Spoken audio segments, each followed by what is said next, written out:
African Development Community has for years been seeking to foster peace in the Democratic Republic of the Congo.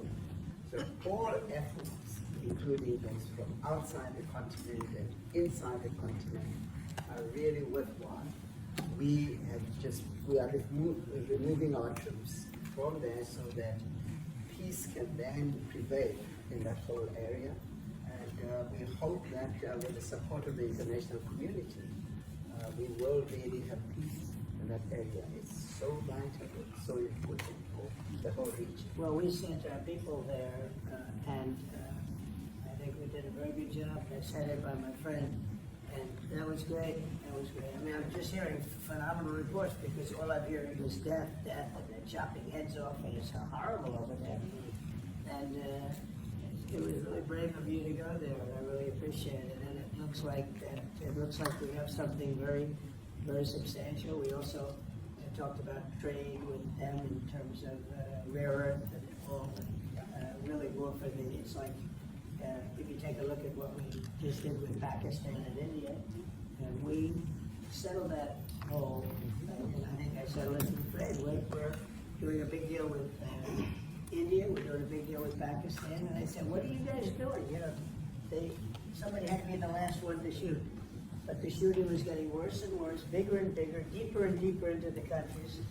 And we spoke to them, and I think I hate to say we got it settled, and then 2 days later, something happens, and they say it's Trump's fault. But Pakistan has got some excellent people and some really good, great leader.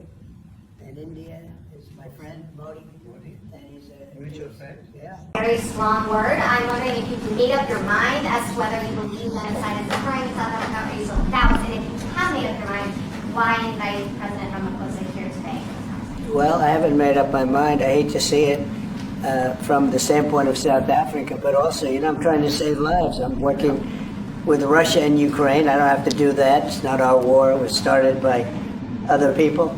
It was helped along by our past administration. It would have never happened if I were president, but I'm trying to save lives. And no matter where. Rwanda, I have nothing to do with Rwanda and the Congo, but I felt I had a very talented person in this administration, and I sent him there, and he did an unbelievable job, I think. I mean, we're going to find out, but he's done the hardest part of the job. It should happen. If I can save lives, I want to save the lives. If it's in Africa, that's great. If it's in Europe, if it's wherever it may be. And it's a very small investment to do, believe me, compared to what the consequences are. nk'uko utangiye ukurikira agace gato cyane k'amashusho kakomeje kugenda gakwirakwizwa cyane ni ikiganiro n'abanyamakuru Perezida Trump yahuriyemo na mugenzi we wa Afurika y'Epfo Cyril Ramaphosa. Ni mu kiganiro n'abanyamakuru muri Leta Zunze Ubumwe za Amerika. Ni Cyril Ramaphosa uri mu ruzinduko muri icyo gihugu ndetse anahamaze rwose iminsi. Babajijwe noneho ku bijyanye na Repubulika Iharanira Demokarasi ya Kongo, intambara iri kuhaba ndetse n'umubano w'icyo gihugu n'u Rwanda, icyo Leta Zunze Ubumwe za Amerika zibivugaho, cyangwa se niba Trump na mugenzi we Perezida Cyril Ramaphosa nk'igihugu cyari cyarohereje ingabo mu ntambara na M23 niba bagize icyo babiganiraho ese babifasheho uwuhe mwanzuro. Perezida Trump rero nawe yagize icyo abisubizaho, ni nabyo tugiye kuba tugarukaho. Turaza kwifashisha ku gace gato cyane k'amashusho watangiye ukurikira. Reba hasi ndetse subscribe, ni amakuru menshi cyane atandukanye uzajya ukomeza kubonera kugira nk'ibisanzwe 5 kuri 5.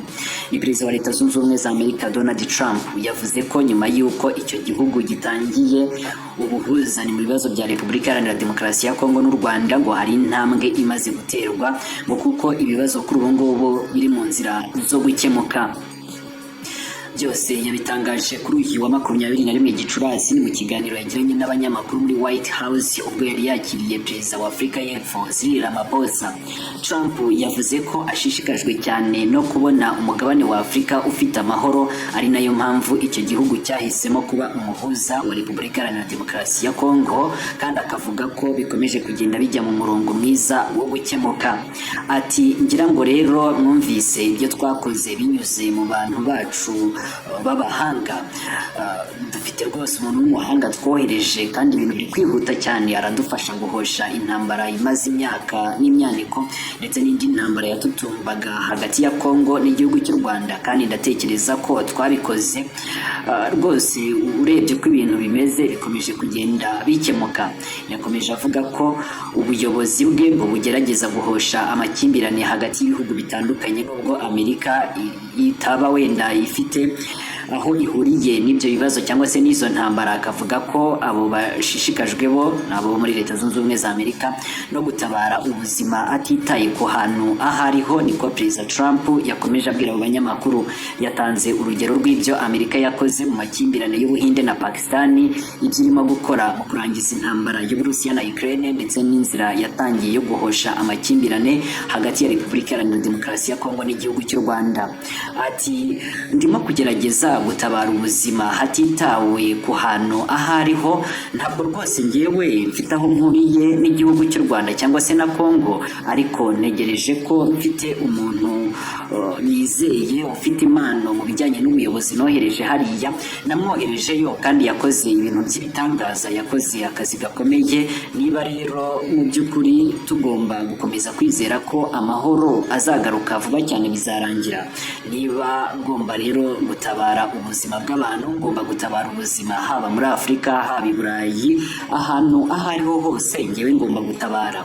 Umunyamabanga wa Leta Zunze Ubumwe za Amerika ushinzwe ububanyi n'amahanga Marco Rubio, ari nawe rero kuri ubu ngubu twavuga ko uyoboye ibiganiro bihuza u Rwanda na Repubulika Iharanira Demokarasi ya Kongo, we aherutse kuvuga ko yahuye bwa mbere n'impande zombi hagasinywa imbanzirizamushinga y'amasezerano y'amahoro. Yongeyeho ati kuri ubu ngubu rero bose bamaze kohereza umushinga w'amasezerano y'amahoro, hanyuma twashyize hamwe amasezerano ahuriza hamwe by'impande zombi zisaba. Ubu ngubu twaboherereje ibyo twahurije hamwe kugira ngo babisuzume. Turi mu nzira zo kugera rwose ku mwanzuro, biri mu murongo mwiza, ndabaha icyizere. Perezida Ramaphosa yavuze ko umuryango wa Afurika y'Amajyepfo SADC wafashe umwanzuro wo gukura ingabo zawo ku butaka bwa Repubulika Iharanira Demokarasi ya Kongo, byose ngo bigakorwa mu rwego rwo gushyigikira inzira y'amahoro n'ibiganiro byo gushaka umuti w'umutekano muke mu burasirazuba bwa Repubulika Iharanira Demokarasi ya Kongo. Reka ngana ku musozo mugezeho iyi nkuru ku munsi w'ejo nakugejeje mu buryo bwihuse. Ni Minisitiri Mutamba wavuze ko ashaka gufunga nyakubahwa Perezida Paul Kagame. Kuri ubu ngubu nawe ari mu mazi abira. N'ubushinjacyaha bwa Repubulika Iharanira Demokarasi ya Kongo kuri uyu wa gatatu bwasabye inteko nshingamategeko y'iki gihugu kwambura ubudahangarwa Minisitiri wacyo w'ubutabera ni Constant Mutamba kugira ngo akurikiranwe mu nkiko z'icyo gihugu. Ni ubusabe bwatanzwe na Perezida w'urukiko rusesa imanza Mvonde. Minisitiri Constant Mutamba araregwa kunyereza abarirwa muri miliyoni 39, abandi baravuga ko ari 19. Yagombaga kubaka gereza ya Kisangani ni mu ntara ya Chopo nk'uko byatangajwe na Perezida w'inteko nshingamategeko ya Repubulika Iharanira Demokarasi ya Kongo Vital Kamerhe. Mutamba kandi akurikiranyweho kunyereza miliyoni 19 ari muri Repubulika Iharanira Demokarasi ya Kongo yahawe na Uganda nk'indishyi zo gusana ibyo yari yangirije mu gihe cy'intambara ya kabiri muri Repubulika Iharanira Demokarasi ya Kongo.